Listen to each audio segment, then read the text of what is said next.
Hello everyone, I hope you are doing well. Welcome to Study Point. दोस्तों, UPSC prelims में history का जो भी रिसोर्सेस है उसे आज हम लोग डिस्कस करने वाले हैं। और ख़ास करके हमारा जो फोकस है वो एंशिएंट और जो हमारा मेडिवल इंडिया है उस पर रहने वाला है। इस वीडियो में हम लोग ये जानेंगे कि एंशिएंट हिस्ट्री जो कि ये आर एस शर्मा का है, इसमें से कौन कौन से चैप्टर जो हैं वो बहुत इंपॉर्टेंट है, जो आपके डायरेक्टली एग्जाम में उससे प्रश्न आते हैं, और कौन से है जिसे आप स्किप कर सकते हैं। सारी चीज़ों पढ़ने की ज़रूरत नहीं, अंधभक्ति करने की कोई ज़रूरत नहीं, ठीक है। ये है जो मॉडर्न इंडिया है, इसके लिए तो आपको स्पेक्ट्रम करना ही है। तो आज हमारा फोकस इस पे नहीं रहेगा, तो इसको हम किसी और दिन देखेंगे। आज का हमारा फोकस जो है वो एंशिएंट और मेडिवल पे रहने वाला है। दोस्तों, अगर आप यूपीएससी की तैयारी कर रहे हैं तो आपके लिए एक बहुत ही शानदार अपॉर्चुनिटी है। 26 दिसंबर और 2 जनवरी को यूपीएससी सीएसई कॉम्पैक्ट होने वाला है, जो कि 11 AM में होगा। ये एक तरीके का ऑनलाइन टेस्ट है जिसमें पार्टिसिपेट करके आप 100% तक का स्कॉलरशिप प्राप्त कर सकते हैं, जिसमें टोटल जो है वो 56 क्वेश्चन पूछे जाएंगे, जो कि यूपीएससी सीएसई के जो रिसेंट सिलेबस है उस पर बेस्ड होगा। और ये टेस्ट जो है वो अनअकैडमी के द्वारा कराया जाएगा। ये टेस्ट 2 दिन होंगे, एक 26 दिसंबर को और दूसरा 2 जनवरी को 11 AM। इसमें अगर आपका रैंक 1 to 3 आता है तो आपको 100% तक का स्कॉलरशिप मिलेगा। अगर आपका रैंक 4 to 10 आता है तो आपको 75% का स्कॉलरशिप मिलेगा। अगर आपका रैंक 11 to 50 आता है तो आपको 50% का स्कॉलरशिप मिलेगा। अगर आपका रैंक 51 to 500 आता है तो आपको 25% तक का स्कॉलरशिप मिलेगा। टोटल 500 स्टूडेंट को जो है वो स्कॉलरशिप मिलेगा। और ये जो टेस्ट है वो हिंदी और इंग्लिश दोनों में अवेलेबल है। तो 4 करोड़ प्लस का जो स्कॉलरशिप है वो 500 स्टूडेंट को प्रोवाइड कराया जाएगा। क्वेश्चन जो है वो टॉप एजुकेटर के द्वारा क्रिएट किया जाएगा। इसके डिटेल सॉल्यूशन टॉप एजुकेटर के द्वारा वीडियो का मिलेगा और आपको रियल टाइम में जो है वो ऑल इंडिया रैंक प्राप्त हो जाएगा और आप अपनी प्रैक्टिस को इनहेंस कर सकते हैं अनअकैडमी कॉम्पैक्ट के साथ। तो याद रखिए, ये 2 डेट 26 दिसंबर और 2 जनवरी, और टाइमिंग है मॉर्निंग के 11 AM।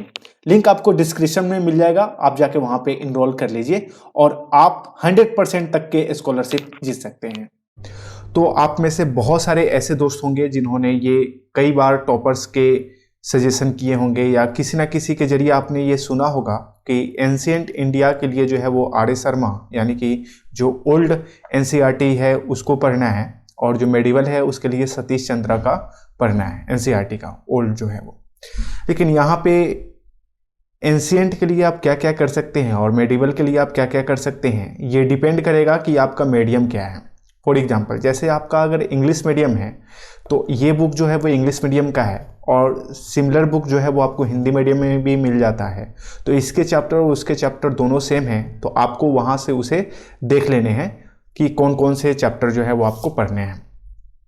तो फर्स्ट रिसोर्सेज की अगर हम लोग बात करें तो फर्स्ट रिसोर्सेज है हमारा एंशिएंट, जो ये बुक है इसके ऊपर। तो इसमें कौन कौन से चैप्टर जो है वो इम्पोर्टेंट है उसके ऊपर हम लोगों का डिस्कशन रहने वाला है। तो यहाँ पे देखिए, आप यहाँ देखेंगे टेबल ऑफ कंटेंट, तो यहाँ पे कुछ इस तरीके से चीज़ें दिख जाएंगी। 1 से लेके 6 तक का अगर आप पढ़ते हैं तो ये अननेसेसरी है, इसकी आवश्यकता ही नहीं है, ठीक है। तो अगर आप फर्स्ट रीडिंग करना चाहते हैं बस फॉर्मेलिटी के लिए, तो आप 1 से पढ़ सकते हैं। अगर आपके पास टाइम कम है और आप चाहते हैं सिर्फ उतना ही पढ़ें जितना इम्पोर्टेंट है, तब इन वीडियोज़ को आप देखिए। इसमें वो सारे चैप्टर आपको मिल जाएंगे जो बहुत इंपॉर्टेंट है और जो इम्पोर्टेंट है, ठीक है। जो इम्पोर्टेंट नहीं है उसको ऑलरेडी स्किप कर दिया गया है, आप भी कर सकते हैं। तो यहाँ से जब स्टार्ट करेंगे तो आप सबसे फर्स्ट में आ जाएंगे 7 चैप्टर, जो कि द हड़प्पा कल्चर या ब्रॉन्ज एज ऑफ सिविलाइजेशन है। यहाँ से आप स्टार्ट कर सकते हैं, यानी कि पेज नंबर 53। हिंदी वाले बुक में भी सेम चैप्टर है, तो यहाँ पे आप टिक कर लीजिए अगर आपके पास बुक है तो। इस वीडियो को रखिएगा, आप जब बुक अपने खोल के बैठिएगा तब उसको आप टिक कर लीजिएगा। चैप्टर 8 पढ़ने हैं, advent of Aryan and the age of the Rigveda. आगे बात करते हैं। ये हमारा 9 चैप्टर है जो कि इम्पोर्टेंट है, ये हमें पढ़ने हैं, द लेटर वैदिक फेज। और यहाँ 10th चैप्टर भी इम्पोर्टेंट है, जैनिज्म एंड बुद्धिज्म। अगर 3-4 साल पहले की बात की जाए तो यूपीएससी प्रीलिम्स में जैनिज्म और बुद्धिज्म से 2-3 क्वेश्चन तो आते ही थे, है ना। यानी कि उस टाइम का ये फेवरेट टॉपिक था। अब जो है वो इधर कुछ कम पूछ रहे हैं, तो इसको इम्पोर्टेंट है, वेरी इंपॉर्टेंट नहीं है। यहाँ पे चैप्टर नंबर 11 जो कि territorial state and the first Magadha empire, ये इंपॉर्टेंट है। 12 को आप स्किप कर दीजिएगा। 13 जो है वो state and varna society in the age of the Buddha, ये आपको पढ़ना है। 14 जो चैप्टर है ना, द एज ऑफ मयूरियंस, ये काफ़ी यूजफुल है और इम्पॉर्टेंट है एग्जामिनेशन पॉइंट ऑफ व्यू से, इसलिए मैंने यहाँ पे स्टार पॉइंट बना रखा है ताकि आप इसे स्टार पॉइंट बना लें और इसको थोड़े से अच्छे से पढ़ें।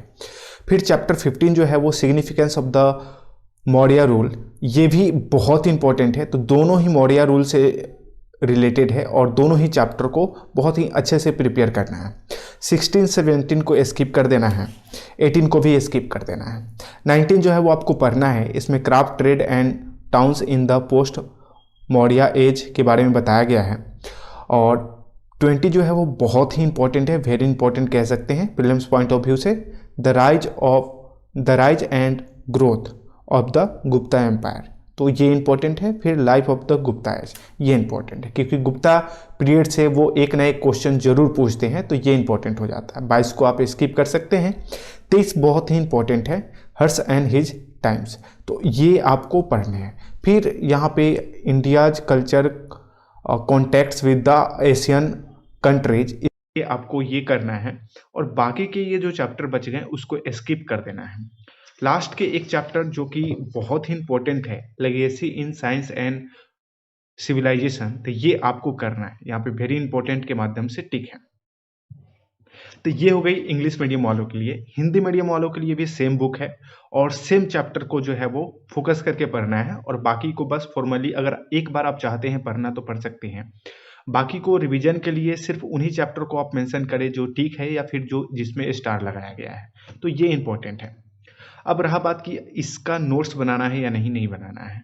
ठीक है, नोट्स के लिए क्या करना है, तो अगर आपका मीडियम इंग्लिश है तो अगर हो सके तो आपको ये एक बुक बाई कर लेनी है। मार्केट में इसकी फोटोकॉपी जो है वो मिल जाती है। बाजीराम एंड रवि का है, एंशियंट हिस्ट्री के लिए, एंशियंट इंडिया के लिए। मैं इसके कंटेंट आपको दिखाना चाहूँगा। इसके कंटेंट कुछ इस तरीके से है, आप देखिए यहाँ पे चैप्टर नंबर 1, 2, 3, 4, 5,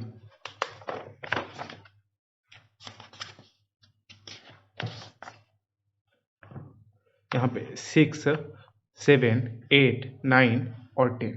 ठीक है, तो ये सारे जो टॉपिक है वो यहाँ पे दिए गए हैं और इसके ऑलरेडी सारी चीज़ें जो है ना वो नोट्स फॉर्मेट में ही है। जैसे अगर हम चैप्टर 1 की बात करें, चैप्टर 1 की बात करें तो यहाँ पे आप देखिए ये जो बॉक्स है ना, शायद ज़्यादा रोशनी है तो ये आपको दिखाई भी नहीं दे रही होगी, तो अब आप यहाँ से देख सकते हैं। लाइट ज़्यादा हो गई है, 1 मिनट। तो अब आप इसे देख सकते हैं।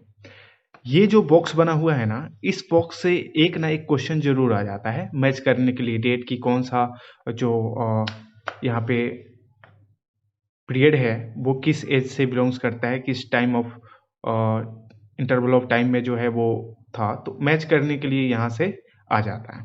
तो ये इंपॉर्टेंट है। इराज जो कि बहुत ही इंपॉर्टेंट है, और सारे जो चीज़ें हैं वो बहुत ही अच्छे मैनर में, यानी कि नोट्स फॉर्मेट में जो है वो ये आपको मिल जाएगा। तो नोट्स के फॉर्मेट में ये है, यहाँ से आप कुछ इंपॉर्टेंट पॉइंट को जो है वो हाईलाइट कर सकते हैं, जैसे कि मैंने ऑलरेडी कर रखा है इसमें। तो ये इंपॉर्टेंट है। तो ये 2 रिसोर्सेज को आप फॉलो करिए एंशिएंट हिस्ट्री के लिए। अब रही बात मेडिवल के लिए, तो बहुत सारे लोग जो हैं वो आपको रिकमेंड करेंगे कि सतीश चंद्रा की एनसीईआरटी पढ़नी चाहिए, लेकिन मुझे वो उतना कॉस्ट बेनिफिट नहीं लगता है बढ़िया। क्यों? क्योंकि वो इतनी बल्कि मोटी सी बुक है और उससे ज़्यादा प्रश्न भी नहीं आते हैं।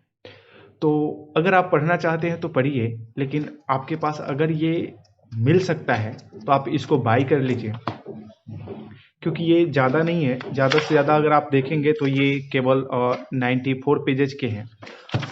एनसीईआरटी बुक से तो काफ़ी बेहतर है और ये आपको नोट्स फॉर्मेट में मिलेगा, और जो भी इंपॉर्टेंट चैप्टर है ना वो आपको यहाँ पे मेंशन है। फॉर एग्जांपल मैं इसके अगर कंटेंट की बात करूँ तो यहाँ पे देखिए, यहाँ पे जो सबसे पहला चैप्टर है वो है कंट्रीब्यूशन ऑफ पालवाज एंड चालुक्याज। दूसरा नंबर जो है वो इरा एंड न्यू किंगडम्स। तीसरा जो है वो अर्ली मेडिवल इंडिया। चौथा है women's rules of medieval India.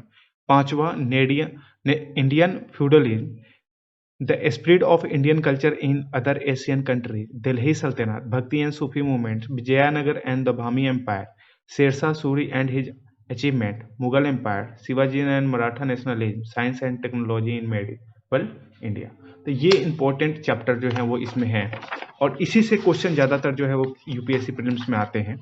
और यहाँ पे अगर आप देखेंगे तो काफ़ी अच्छे मैनर में जो है वो नोट्स फॉर्मेट में सारी इन्फॉर्मेशन जो है वो दे रखी है। फॉर एग्जाम्पल यहाँ देखिए, जैसे पालवाज की बात करते हैं, पहला हमारा चैप्टर है contribution of the Pallavas and Chalukyas, उनका क्या कंट्रीब्यूशन हुआ है 16th से 9th सेंचुरी के बीच में। तो सबसे पहले कि ओरिजिन, पालवा का ओरिजिन कहाँ से हुआ, इस पे अर्लियर व्यू अलग है, लेटर व्यू अलग है। यूनिक एस्पेक्ट क्या है और कौन सा लैंग्वेज जो है इंक्रिप्शन वगैरह यूज किया जाता था, इंपॉर्टेंट रूलर्स कौन कौन से रहे हैं वो पूरे डायनेस्टी का।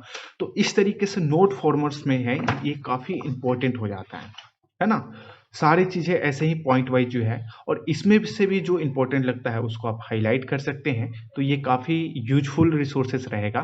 तो आप एनसीईआरटी को स्किप करके आप इसको अगर मिल सके तो आप इसको बाई कर लीजिए, या फिर पीडीएफ वगैरह टेलीग्राम पे मिल जाएगा तो वहाँ से आप पीडीएफ डाउनलोड कर सकते हैं और अपने आसपास के फोटोशॉप से भी उसकी फोटोकॉपी करा सकते हैं। तो ये दो रिसोर्सेस मैंने बताई केवल एंशिएंट और मिडिवल इंडिया के लिए। तो आई होप ये वीडियो आपको हेल्पफुल लगा होगा। तो अगले वीडियो में हम लोग किसी दूसरे टॉपिक पे बात करेंगे। इस वीडियो में इतना ही, मिलते हैं अगले वीडियो में, तब तक के लिए जय हिंद।